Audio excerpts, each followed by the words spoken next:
Welcome back to Topics in Psychology. I'm Dr. Sharon Eve, psychotherapist, author, and educator. And today, I want to talk about control. Specifically, I want to talk about what you have control over and what you don't, and why that's important. Let's first start with a serenity prayer, which you can hear at 12-step meetings and is kind of in popular culture. Is just brilliant in its simplicity and wisdom. The first line is, God grant me the serenity to accept the things I cannot change, the courage to change the things I can, and here's the tricky part that we really want to remember, and the wisdom to know the difference. What I find is very often people have things upside down.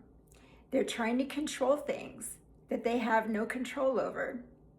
Specifically, the emotions, thoughts, behaviors of other people and the actions of other people.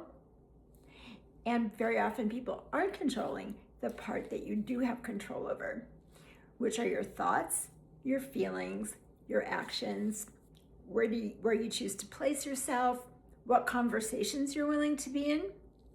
Let's look at an example. Let's say you have someone who is in a pretty inflamed state in front of you. They may be yelling at you or speaking really quickly, not giving you a chance to get a word in. They're not really interested in resolving something or hearing what you have to say. Their interest is just venting or trying to get you to do something you don't want to do, for example. So when you're faced with somebody like that, you can't control them. You might ask them or tell them, if you want to calm down, I can hear you better. Or if your tone of voice is softer, I can hear you. When you're speaking to me in this way, I'm not going to be in this conversation. And keep in mind, when you do that, you're not ending the relationship. You're just ending the conversation. So you can't control them, but you can decide for yourself. Actually, this conversation isn't helpful, it's not reasonable, it's not respectful or kind, or whatever your reason. It can be any reason you want. You get to decide which conversations you want to be in. So by tuning into what's going on with you, you can decide, do I want to be in this conversation? Do I want to end it? Do I want to say something and then walk away? Do I want to take some breaths and calm myself down? You get to decide if you want to participate in that or not, and then what you're going to do afterwards to take care of yourself. We get better at this with practice. It's the wisdom to know the difference part. So what I'd love for you to do is you can practice this by writing a list of things you have control over, which are things having to do with you, your feelings, your choices, all of that. And you can make another list of things that you do not have control over.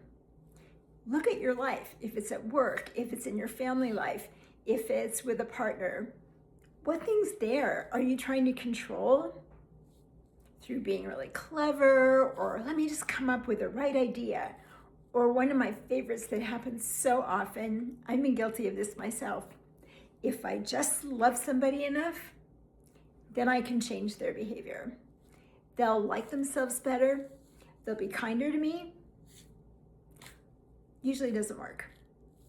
So practice what you have control over and what you don't, making sure you put the right things in the right columns.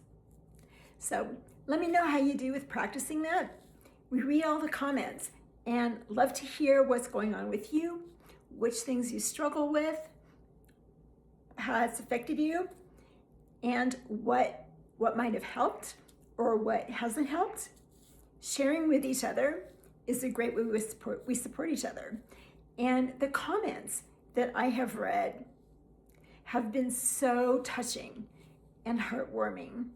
People who really want emotional health and good relationships and a creative life, and they're doing the work. takes time. And all these videos that I make, I want you to think of each one as the brick in the foundation of your emotional health. That's what I designed them to be.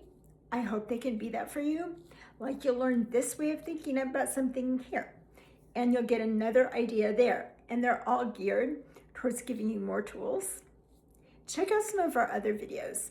Soon I'll post one I just did on feelings, getting in touch with your feelings, being able to identify feelings. A lot of us grew up and didn't learn that, but we can learn that now.